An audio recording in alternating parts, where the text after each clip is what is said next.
Dios, sean bienvenidos. Yo cuando dijo mi esposa, denle un fuerte aplauso al Señor, y oí todas esas manos, hermano. Wow, dije yo, el Señor ha sido maravilloso y bueno. Usted está en el lugar que Dios quiso que usted estuviera hoy. Amén.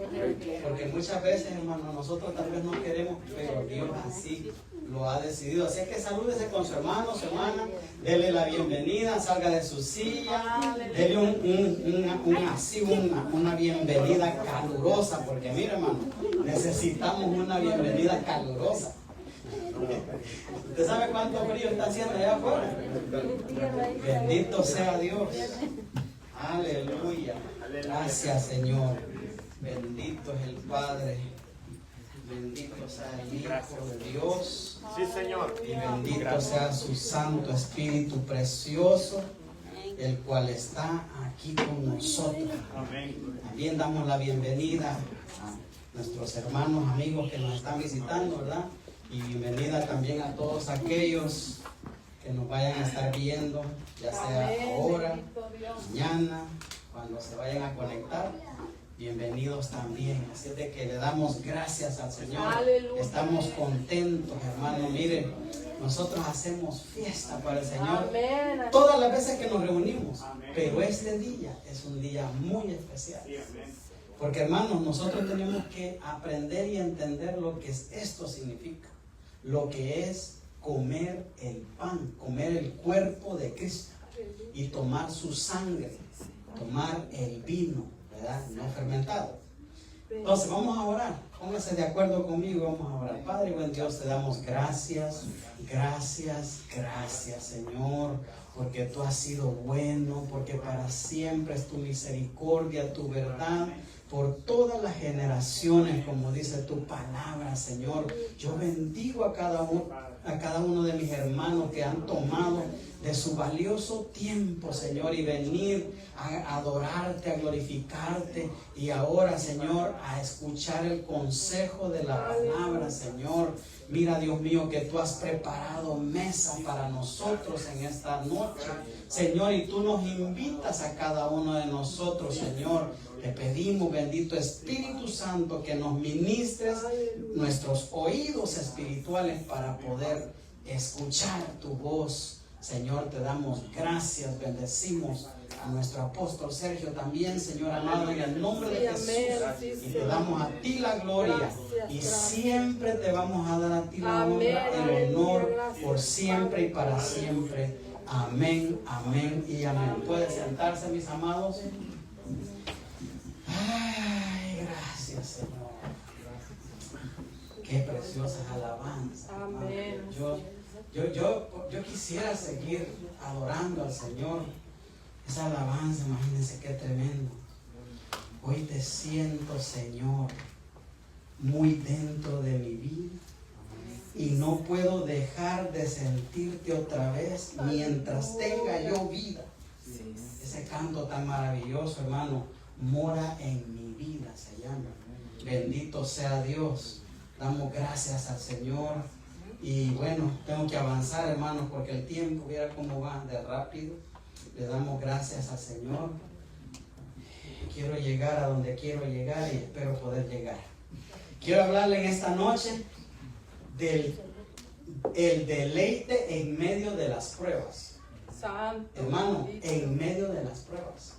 ¿Sabe de que nosotros tenemos que deleitarnos en el Señor aún en medio de las pruebas? Y eso no es fácil, ¿no?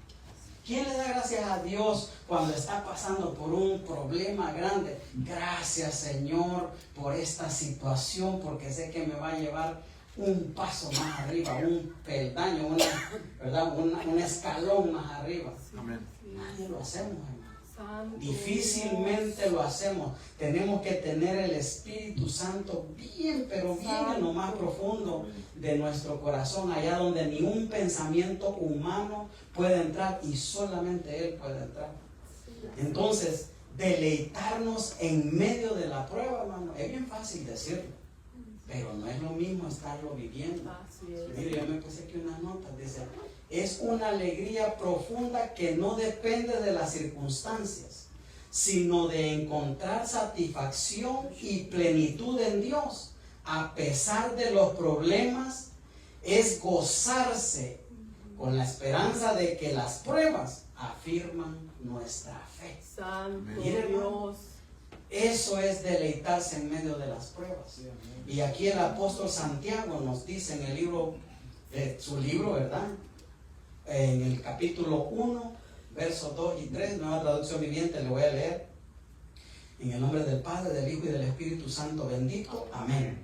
Amados hermanos, cuando tengan que enfrentar problemas, considérenlo como un tiempo para alegrarse. Miren, para alegrarse mucho, porque ustedes saben que siempre que se pone a prueba la fe, la constancia tiene una oportunidad para desarrollarse. Santo Dios. Entonces, hermano, cuando nosotros estemos pasando pruebas, esa es una oportunidad que Dios nos da o que Dios pone, porque muchas veces Él nos va a probar nuestra fe para que nosotros seamos constantes, hermanos, diligentes, todos los días, dándole gracias a Dios, buscando de la presencia de Dios en la palabra, buscando, hermano, en todo momento, ¿verdad?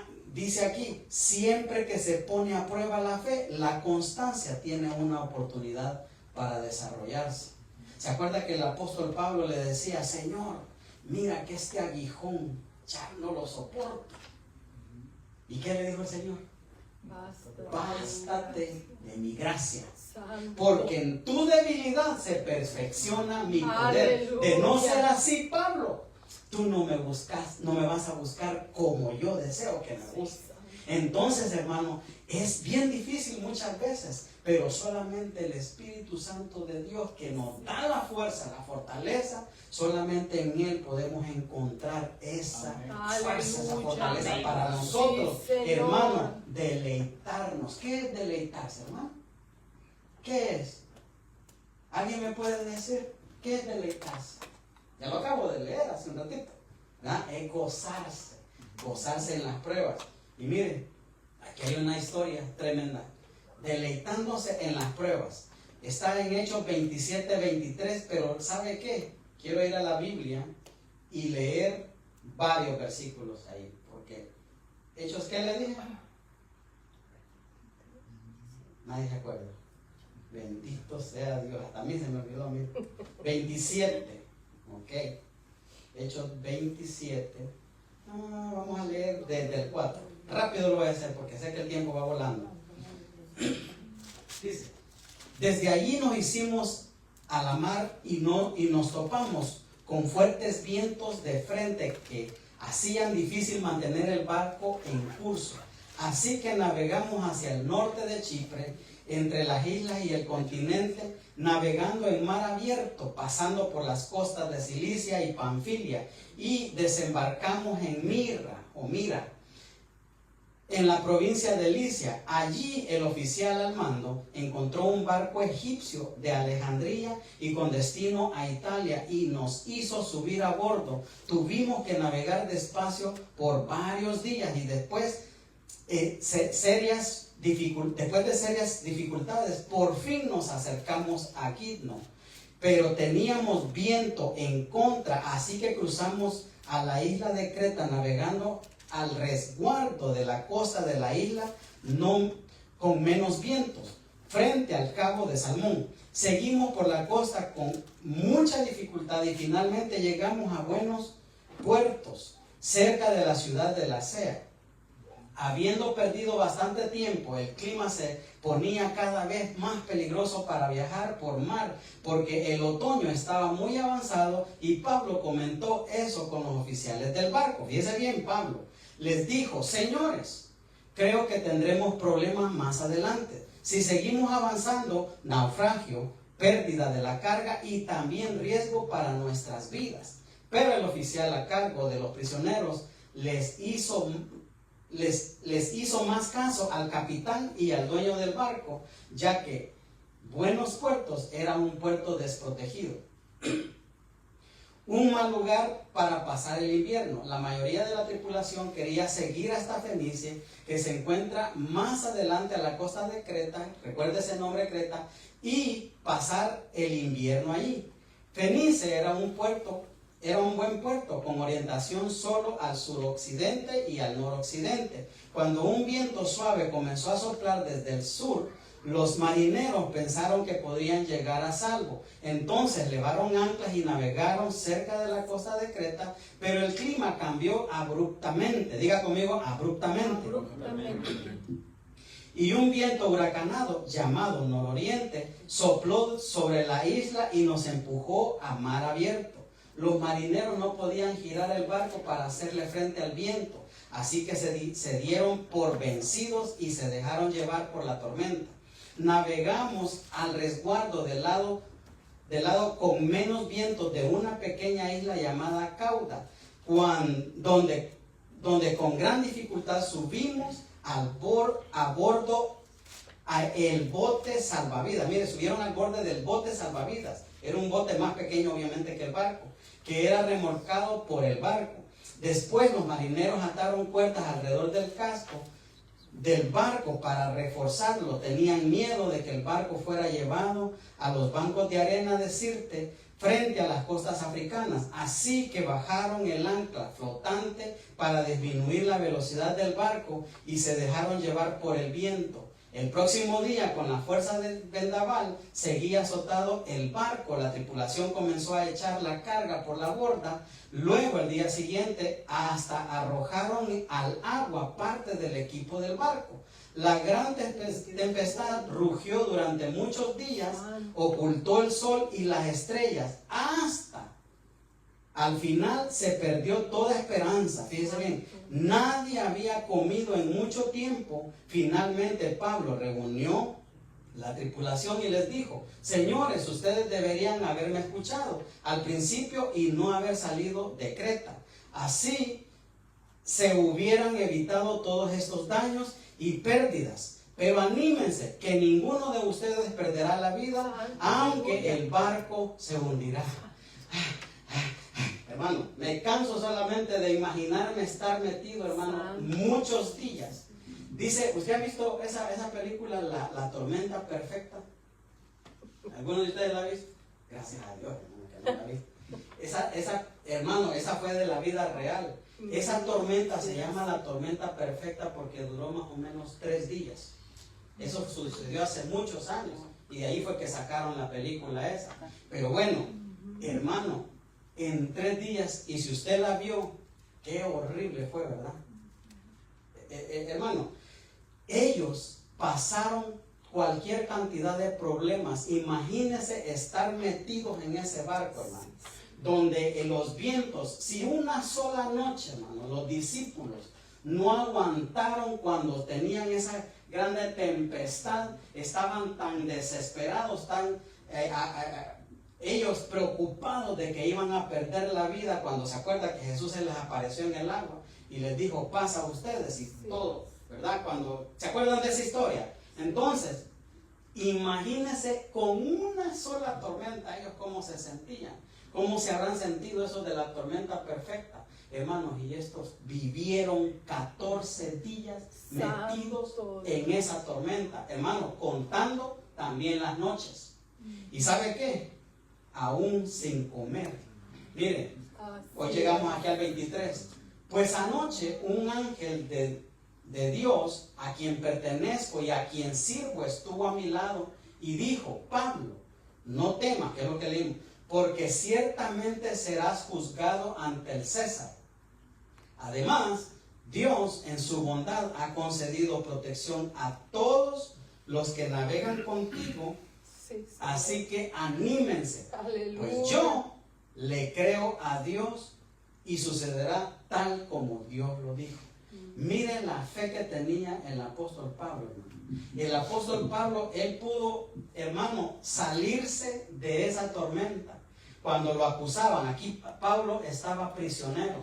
Y mire, hermano, él dice de que se presentó hasta los meros principales, no recuerdo los nombres ahorita, pero dice la Biblia de que cuando estuvo allí, Ellos dijeron, no encontramos nada en él, lo podemos dejar libre. Lo único que como él, Pablo, pidió ir a Roma a ver al César, hermano. Entonces, ni modo, lo tuvieron que enviar. Iba prisionero, hermano. Iba y pasó esa tormenta, pasaron todas esas cosas, hermano. Allí estando en el mar. Mire, 14 días, dice el versículo 33. Cuando comenzó a amanecer, Pablo exhortaba a todos que comiesen, diciendo: este es el 14º día que veláis y permanecéis en ayunas sin comer. Usted se imagina, 14º día, 14 días, hermano, en el mar, con vientos huracanados, hermano, golpeando a eso. Y usted se imagina la desesperación de esos hombres. Sí. Hermano, el miedo que ellos tenían, yo no sé a qué altura tenían la sangre, hermano, pero los 14 días se la pasaron ahí sin comer y sin probar nada, y con un miedo tan horrible que los únicos que pudieran describir una noche nada más, y quizás no toda la noche, sino que una madrugada, podámoslo decir así, fueron los discípulos cuando estaban en la barca, que dice de que venían unos vientos huracanados, pero ellos estaban en el mar. Dice que los llevó, los arrastró, el barco, fue, hermano, arrastrado, y ellos dejaban caer las anclas, pero hermano, dice de que ni eso los detenía. El temor que ellos tenían era que se iban a ir a detener en un banco de arena, y así sucesivamente sucedió. Ellos llegaron a ese banco de arena y tanto golpeaban las olas, hermano, que dice que despedazó el barco. Mire qué tremendo. Pero a mí, usted me dice, hermano, pero si usted siempre nos enseña acerca de la Santa Cena, eso es lo que estamos hablando. Que dice de que ellos, hermano, Pablo exhortaba a todos que comiesen, diciendo: este es el 14º día que veláis y permanecéis en ayunas sin comer nada. Y miren el 34, dice: por favor, por su propio bien, coman algo. Ahora pues, no perderán ni un solo cabello de la cabeza.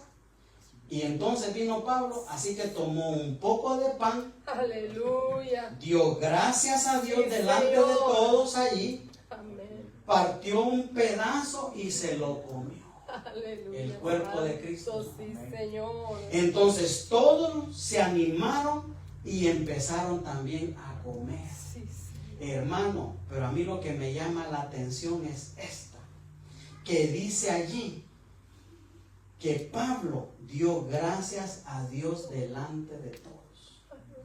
¿Cuántos de nosotros muchas veces, hermano, nos sentamos a la mesa y ni siquiera le damos gracias al Señor? Y estos no habían comido por 14 días, contando sus noches también, y esa preocupación, el miedo, hermano, que tenían. Y Pablo dice que tomó un poco de pan y le dio gracias a Dios delante de todos. Imagínense, y eso animó a que todos los demás también comieran del cuerpo de Cristo, hermano, porque yo me imagino a Pablo haciendo lo que Cristo, como él dijo: yo les enseño lo que aprendí de mi Señor. Aleluya. Que la noche que Cristo fue tomado, dice de que comió el pan, lo partió y lo compartió con sus discípulos. Eso fue lo que él aprendió, y eso es lo que nosotros venimos a aprender, hermano. Para que nosotros, al comer ese cuerpo, hermano, podamos tener la fuerza, podamos nosotros ser crucificados juntamente con él. Que todos nuestros deseos carnales, hermano, porque de que tenemos deseos carnales, tenemos. Y mire, hermano, al comer ese cuerpo, nosotros estamos diciéndole al Señor: Señor, yo también muero contigo. Aleluya. Yo muero a mis pasiones. Yo muero a los deseos de la carne. Hermano, la carne, ¿qué es lo que quiere la carne? ¿Qué es lo que quiere nuestro cuerpo? Puras cosas de la carne, deseos, pasiones, ¿verdad? Y entonces, Pero mire, ellos dicen de que comieron el pan, comieron el cuerpo, porque el pan, hermano, representa Amén, el cuerpo así de es. nuestro Señor Jesucristo. Oh, sí. Ese cuerpo que fue allí crucificado en esa cruz, hermano. Y fue inmolado, fue flagelado. Usted sabe todo lo que hemos hablado de todas las cosas que le hicieron a nuestro Señor, hermano. Y entonces, cuando nosotros, hermano, por eso es de que Dios nos dejó a nosotros esos mandatos. Que cuando nosotros creemos en Él y le confesamos a Él como nuestro Señor y Salvador, hermano, dice que la siguiente ordenanza de eso es ser bautizados en las aguas. ¿Y sabe por qué es eso, verdad? Porque cuando nosotros somos bautizados en las aguas, allí nosotros estamos sepultando de la misma manera que sepultaron a Jesucristo cuando murió en esa cruz. Pero Él no solamente se quedó en esa tumba, hermano. Dice la Biblia que bajó hasta las partes más bajas, es decir, al infierno mismo. Y desde allá, mi hermano, 3 días, con sus respectivas noches, se levantó nuestro Señor. Porque no había pecado en Él. Él había muerto como un pecador, tomando cada uno de nuestros pecados, hermano. Murió de tal manera, pero no había pecado en Él, dice la Biblia. Y entonces 3 días, 3 noches, y al tercer día resucita. Dice la Biblia que la muerte se abalanzó sobre Él, quiso detenerlo, pero no pudo. Sí, Señor, si no había pecado en nuestro Señor. Entonces, cuando usted y yo venimos a las aguas y somos sumergidos en las aguas, ahí sepultamos todos nuestros pecados. Aleluya. Y allí dejamos nuestro viejo yo. Amén, así es. Hermano, yo escucho esas alabanzas y digo yo, Señor, no cabe duda de que tú me sacaste de la porquería, yo creo, puedo decirlo así. De allá como fue a parar, ¿se acuerda el hijo pródigo? Dice que deseaba comer de lo que comían los cerdos, pero que no podía comer, no tenía permiso. De allá, hermano, puedo decir que me sacó. Y por eso es que yo cuando yo vengo aquí a la casa del Señor, yo le entrego todas mis pasiones, todos mis deseos, y le digo, Señor, yo quiero adorarte, porque, hermano, solo de imaginarme de lo que hubiera sido mi vida, si es que estuviera vivo, sin Él. Oh, sí, mi Dios, gracias. Y entonces dice que cuando nosotros sepultamos nuestros pecados en las aguas, allí quedan, hermano. Y cuando usted y yo salimos para vida, ¿verdad? Dice que nuestros pecados son blancos como esa nieve que usted mira allá afuera. Mira. Así de blanco. Bueno, no cuando le ha caído sal y la ha ensuciado. No, allá en los lugares donde no está sucia, ¿verdad? Así vienen a ser, hermano, nuestros pecados. Y entonces, ahora bien, cuando nosotros venimos y participamos del cuerpo de la sangre del Señor, esa es una manera también de nosotros sepultar o crucificar en esa cruz nuestras pasiones, nuestros pecados, hermano, porque Él ya lo hizo. Entonces, voy a seguir porque, ¿verdad? Aquí está otra historia, hermano. Se la voy a contar así. Este fue un sueño, porque acuérdense que estamos hablando del deleite en medio de las pruebas. Y entonces es el rey Nabucodonosor. Dice, Nabucodonosor, vivía en mi palacio con comodidad y prosperidad. Una noche tuve un sueño que me asustó mientras estaba en la cama. Vi visiones que me aterraron, así que emití un orden llamando a todos los sabios de Babilonia para que me explicaran el significado de mi sueño. Cuando se presentaron los magos, los brujos, los astrólogos y los adivinos, les conté el sueño, pero no pudieron explicarme el significado. Hermano, este rey era el rey de Babilonia. Y entonces él tuvo un sueño. Mire, Dios le daba revelación a ese hombre.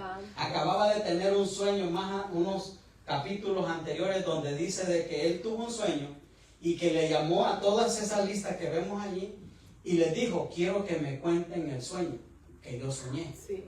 Y el que no lo haga, lo voy a matar. Eso dijo el rey. Pero bueno, entonces cuéntanos qué fue lo que soñaste para nosotros interpretarlo. Y dice, no, porque si yo les digo, ustedes van a acomodarlo allí para que yo, no, cuéntenme el sueño. Hermano, nadie le pudo contar nada. Así es. Pero lo que le quiero decir que el joven Daniel, él, usted conoce esa historia, ¿verdad? Él pidió al Señor que le revelara el sueño que nadie le había contado a nadie. Y viene Daniel y le dice, esto fue lo que soñaste, rey. Y ya le contó el sueño.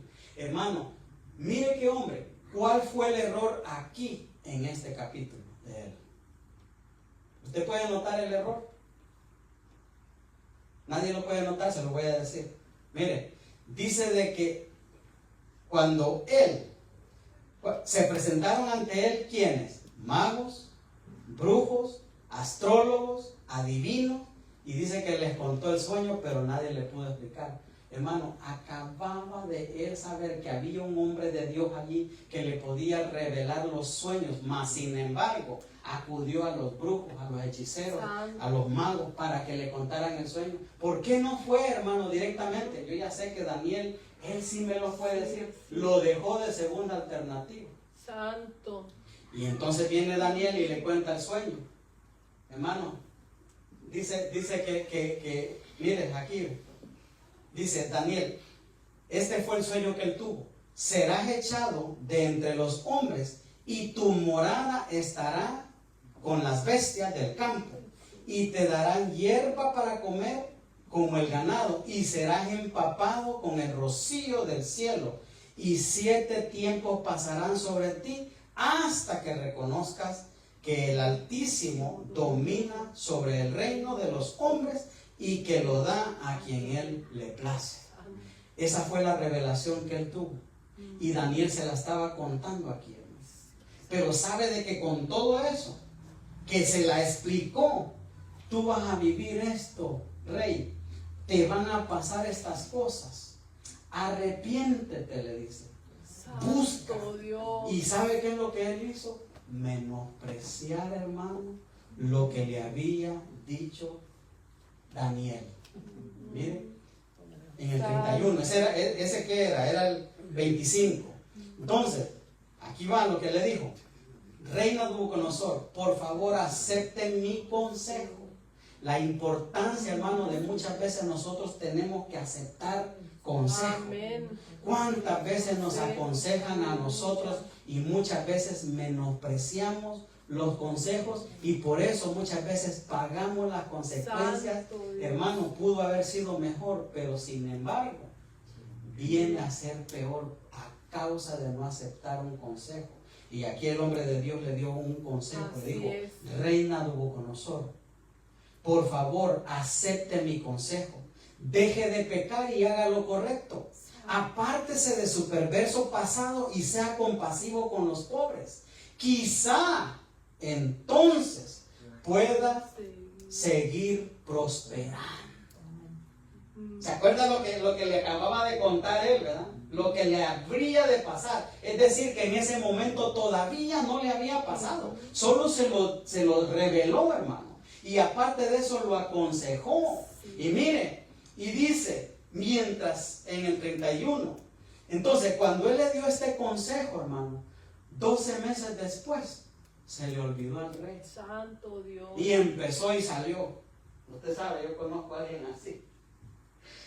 Y salió y dijo, miren todo esto que yo he hecho. Mi gran Babilonia.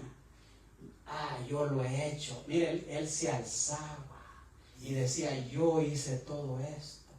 Y entonces dice de que 12 meses después, solo 12 meses, un año había pasado de este consejo que le dio Daniel. Y dice que mientras estas palabras aún estaban en su boca, que eran esas palabras, que él todavía se estaba alzando de las grandezas que él había hecho en Babilonia, hermano.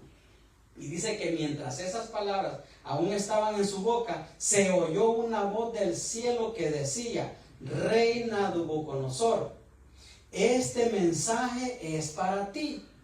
Ya no eres gobernante de este reino, serás expulsado de la sociedad humana, vivirás en el campo con los animales salvajes y comerás pasto como el ganado. durante 7 periodos de tiempo. Vivirás de esta manera hasta que reconozcas al Altísimo, que el Altísimo gobierna los reinos del mundo y los entrega a cualquiera que elija, dice esta versión.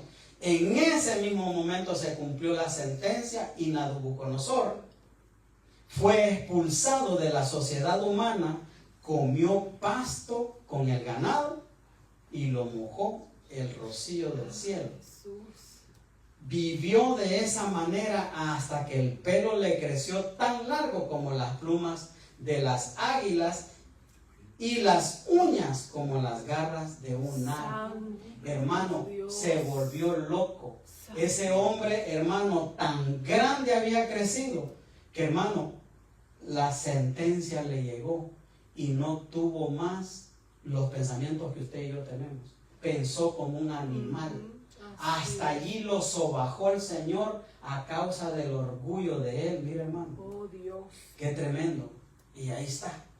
Se cumplió tal como le habían revelado. 2 veces se lo revelaron y aparte el hombre de Dios le dio el consejo y lo menospreció con todo y eso. Y ahí lo está viendo, mi hermano, en la primera fotografía de aquel lado. Comiendo zacate, porque los animales le llevaban zacate para comer. Mire qué tremendo, dice, desde ese mismo momento se cumplió la sentencia y Nabucodonosor fue expulsado de la sociedad humana. Mire, comió pasto como el ganado y lo mojó el rocío del cielo. Vivió de esa manera hasta que el pelo le creció tan largo como las plumas de las águilas y las uñas como las garras de una ave. Y ahí está comiendo zacate. Ahora bien, ¿por qué le quise hablar de esto? Porque aquí, obviamente, la cena que Cristo hizo allá es diferente. Mire, Él está aquí pasando por una prueba grande y tuvo que comer algo sólido, comió zacate, que en este caso, déjenme a mí a ponerlo de esta manera, es como simbolismo del pan. Y el rocío que lo mojaba del cielo, hermano, es un simbolismo del agua, del vino que Dios le dio. Y solamente así, dice en el versículo 34, cuando se cumplió el tiempo, yo, Nabucodonosor, levanté los ojos al cielo, mire, después de haber comido y que le cayera el rocío sobre de él, levanté los ojos al cielo, recuperé la razón, es decir, volvió en sí, volvió a pensar como un ser humano, hermano, ya no pensaba como animales, pero esto tuvo que él comer y tener de ese rocío, del agua que bajó del cielo para él, hermano, para él poder levantar los ojos al cielo, recuperar la razón. Y dice él mismo, porque él está contando su testimonio aquí: alabé y adoré al Altísimo y di honra a aquel que vive para siempre. Aleluya. Su dominio es perpetuo y eterno es su reino. Sí, amén. Hermano, este hombre que tuvo la mente de un animal pudo volver en sí y a pensar como un ser humano, pero para eso tuvo que comer, hermano, algo sólido que simboliza para mí el pan. Y tuvo que tomar ese rocío del cielo que para mí simboliza la sangre de Cristo. Mire qué tremendo. Deleite en medio de las pruebas. Es decir, que cuando él comió de esto, hermano, él se pudo deleitar, porque dice que miró hacia el cielo. Y entonces recuperó la razón. De otra manera, hermano, no hubiese sido así. Mire, aquí hay otro ejemplo también, que dice Jeremías 31, dice: en aquellos días no dirá más, los padres comieron uvas agrias y los dientes de los hijos tienen dentera, sino que cada cual por su propia iniquidad morirá. Los dientes de todo hombre que coma uvas agrias tendrá dentera. Está bien difícil ese versículo, hermano. Está bien difícil, pero yo me tomé mis notas como siempre, de costumbre. Este libro de Jeremías enseña que Dios juzga y salva de manera personal. Así Mire, es. no por herencia espiritual ni por culpa ajena, y prepara el camino para una relación directa y viva con Él. Ejemplo práctico: imagina una familia donde el abuelo fue irresponsable y dejó deudas. El padre aprendió de eso y decidió hacer las cosas bien. El hijo ahora vive correctamente y Dios dice: el hijo no será castigado por las deudas del padre. Eso significa ese versículo tan Así es. difícil de entender, hermano. Sí. Mire, el hijo no será castigado por las deudas del padre morales y las deudas del abuelo, pero sí será responsable de sus propias decisiones. Miren, antes muchos en Israel decían: estamos sufriendo por culpa de nuestros padres, y sí lo hemos leído en la Biblia, ¿verdad? Todos ellos se quejaban por la culpa de sus padres, pero dice aquí, Dios responde: no, cada uno responde por lo que él mismo hace. O sea, hermano, que cualquier cosa que nuestros antepasados, yo por lo menos no conozco mis antepasados, pero usted tal vez los conoce. Cualquier cosa, ya sea buena o mala, que hayan hecho los antepasados, usted no tiene que pagar esas cosas. Mire qué tremendo, no podemos pagar, vamos a decirlo de esa manera, acarrear, vaya, ese tipo de cosas que ellos vivieron, porque hermano, yo le aseguro que usted no me pudiera decir, tal vez algunos conocieron bisabuelo aquí, ¿verdad? Pero ¿y el papá de su bisabuelo? ¿Cómo se diría ahí? No conocimos quiénes fueron. Fueron generaciones, hermano, antiguas que no sabemos qué ellos hicieron. Y muchas veces se acuerda que en el libro de Éxodo dice que la maldición que estaba sobre ellos seguirá hasta la tercera y cuarta generación de los que a él le aborrecen. Entonces nosotros como conocedores de Cristo tenemos que romper con eso. No podemos comer uvas agrias que comieron nuestros antepasados, hermano. Nosotros ahora podemos decidir, hermano, romper con maldiciones, y muchas veces maldiciones hasta culturales. Santo. Mire lo que aquí dice: el hijo justo no cargará con el pecado del padre. El padre injusto no será salvado por la justicia del hijo. ¿Por qué? Porque la Biblia dice en Ezequiel 18:20 que el alma que pecare, esa morirá. ¿Verdad? Entonces, si hubo pecado, en nuestros antepasados, hermanos, eso no define su salvación. Si hubo bendición en nuestros antepasados, no nos salva automáticamente a nosotros, sino que nosotros mismos, con nuestro razonamiento que Dios nos ha dado, somos los que decidimos si morimos, porque dice: el alma que pecare, esta morirá, o vivimos para Cristo.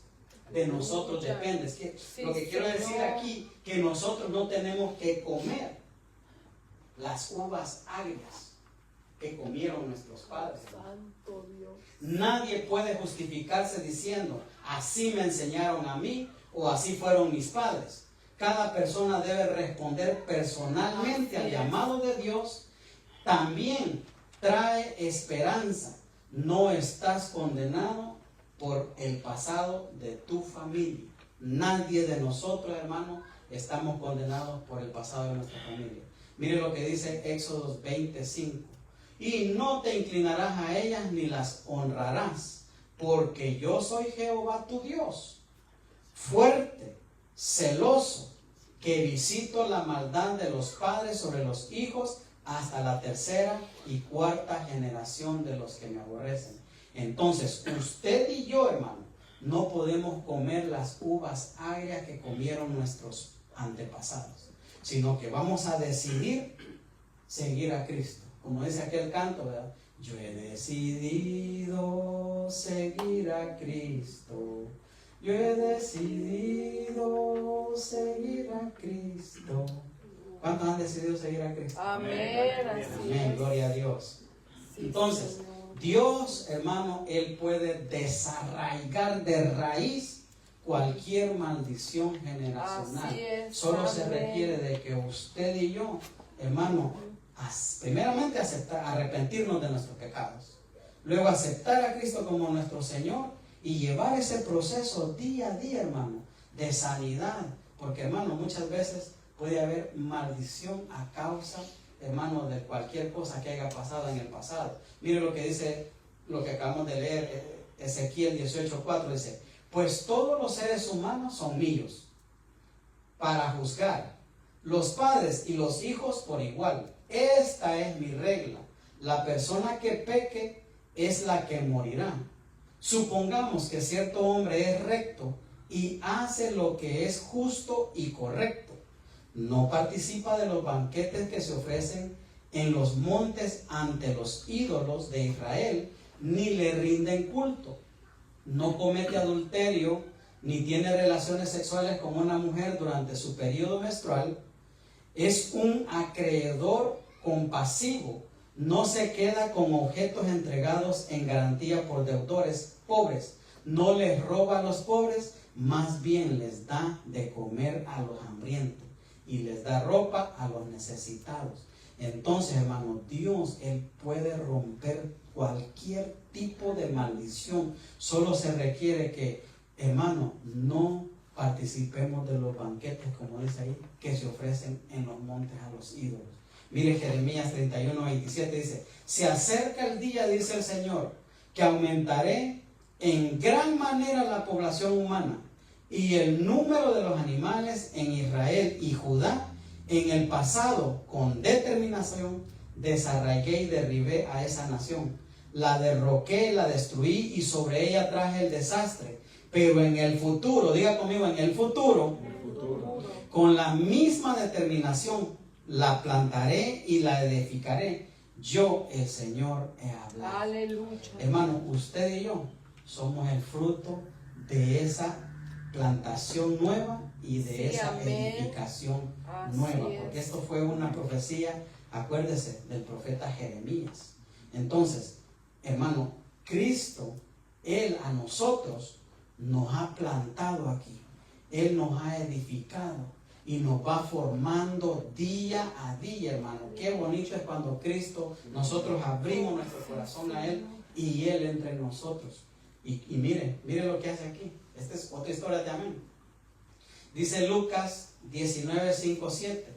Cuando Jesús llegó a aquel lugar, mirando hacia arriba, le vio y le dijo: Zaqueo, date prisa, desciende, porque hoy es necesario que pose yo en tu casa.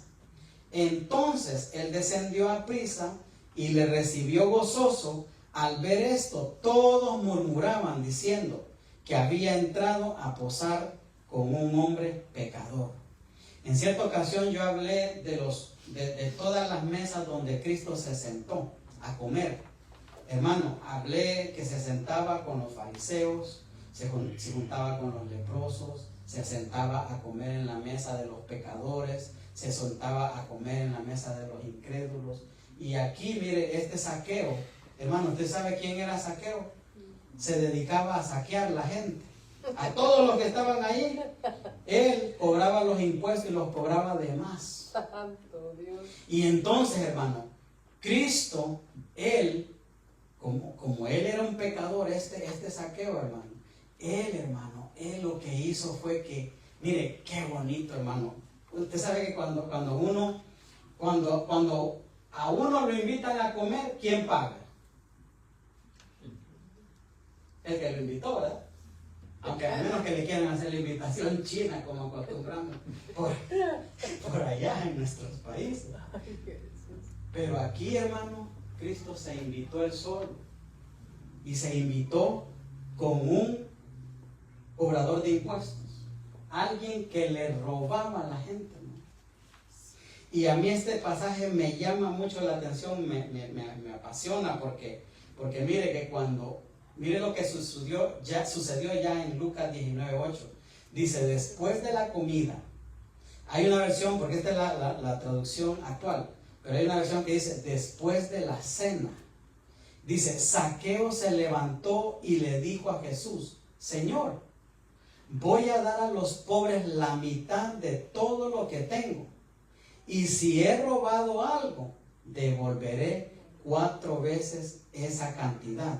Hermano, Cristo llegó a comer con Zaqueo y con su familia. Y toda la gente que lo seguía, aún los que él mismo, Zaqueo, les había robado. Y sabe que cuando Cristo hizo eso, muchos murmuraron. Muchos empezaron a decir, ¿cómo es posible que ese hombre se vaya y que diga que es un profeta y vaya y se siente a comer con los pecadores? Empezaron, hermano, la gente a murmurar de eso. Así de que no se asombre cuando el día de mañana alguien empiece a murmurar a causa de que usted sigue a Cristo, hermano. Porque esa es una de las tribulaciones que todo cristiano vamos a pasar. Pero dice la Biblia que nosotros tenemos que regocijarnos, tenemos que deleitarnos. ¿Por qué? Porque cualquier sea la cosa que a nosotros nos digan o nos insulten o hagan lo que sea por amor de Cristo, dice que a Él se lo hicieron primero. Entonces, mire lo que sucedió aquí en esta casa, hermano. Dice de que cuando Cristo estaba ahí sentado, era tantas la presencia, la unción de Él, que vino Zaqueo, hermano, y volvió también en sí. Aleluya. Dándose cuenta de que Él, mire, dice que Él iba a repartir la mitad de todo lo que Él tenía a los pobres. Así es. Y si he robado, mire, todavía dice eso, y si he robado, ¿usted cree que había robado Zaqueo? Sí. Sí, hermano, Zaqueo, ese hombre era tremendo. Devolveré 4 veces esa cantidad.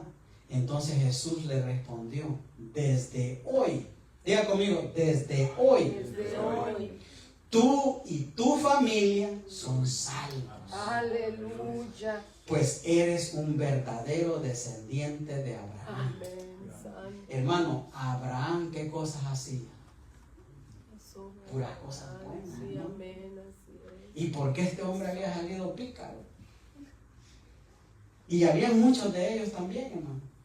Pero mire, desde hoy, le dijo el Señor, tú y tu familia. Aleluya. Mire, por eso que le quise traer esta versión, nueva traducción actual, porque dice desde hoy tú y tu familia. En otras versiones no dice así. En otras versiones dice, hoy ha llegado la salvación a esta casa. Así dice la Reina Valera. Pero me encantó esta porque dice, tú y tu familia son salvos. Hermanos, si usted y yo hemos confesado a Cristo como nuestro Señor y Salvador, eso nos hace salvos, ¿sí o no? Amén. Entonces, dice aquí que nuestras familias también son salvos. O sea que cuando nosotros venimos a Cristo y nos arrepentimos, aún nuestra casa será salva. Amén. Y aunque muchas veces no lo veamos de esa manera, aunque muchas veces veamos que nuestros familiares se alejan cada vez más, pero la palabra que está escrita en la Biblia, hermanos, se va a cumplir, porque se va a cumplir en el nombre de Jesús, porque Él lo dice aquí, desde hoy. ¿Desde cuándo? Desde que vino Zaqueo y se arrepintió, hermano, de todas las maldades que él había hecho. Entonces se requiere que tomemos ese paso de fe. Y entonces estaba Cristo en una mesa, comiendo con ellos allí, hermano. Y ahí usted mira, está el vino, está el pan, y eso después de la comida, dice ahí, después de cenar, dice otra versión, le vino a revelación a Zaqueo. Aleluya. Mire, fue después de la cena. Entonces se da cuenta por qué es que nosotros hacemos una gran fiesta de la Santa Cena. Aleluya. Porque después de que usted participe del pan y coma del vino, tome del vino o coma del cuerpo de Cristo y tome de su sangre de Él, hermano, van a venir revelaciones a usted y a mí. Van a haber transformaciones de mente, de corazón. Muchas veces, hermano, hasta podemos ser sanos de enfermedad. Lo hemos visto antes, como Dios sana, hermano, después de haber cenado. Mire lo que estuvimos viendo, lo que pasaron tribulaciones, pruebas. Pablo, este rey que estuvimos hablando, hermano. Y aquí este hombre, Zaqueo, hermano, después de la comida, después de la cena, tuvo él la revelación. Y entonces pudo él arrepentirse y vino la salvación a su casa. Así es de que yo le voy a pedir a usted que se ponga sobre sus pies. Y si usted hasta este día no se ha reconciliado con Cristo o nunca ha aceptado a Cristo en su corazón, yo le invito que lo haga y que después participe con nosotros de la cena del Señor. Amén. Bendito sea Dios. O creo yo que tal vez todos hemos aceptado a Cristo antes en nuestro corazón antes. ¿Ya lo hemos hecho todos? Sí, ¿verdad? Por allá ya han aceptado, ¿no? ¿Le gustaría? Ok, perfecto, no hay problema. Pero sí cree en el Señor. Sí, somos Cree en el Señor Jesucristo, ¿verdad? Entonces nos puede acompañar. Todo lo que usted tiene que hacer es arrepentirse de sus pecados. No me lo tiene que decir a mí ni decirle a nadie, hermano. Usted viene aquí al altar. Usted viene al altar y usted se pone así y le pide al Señor, Señor, perdóname. Yo te he ofendido, reconocer que le hemos ofendido. Pero no lo diga en voz alta, lo puede decir en voz baja y entonces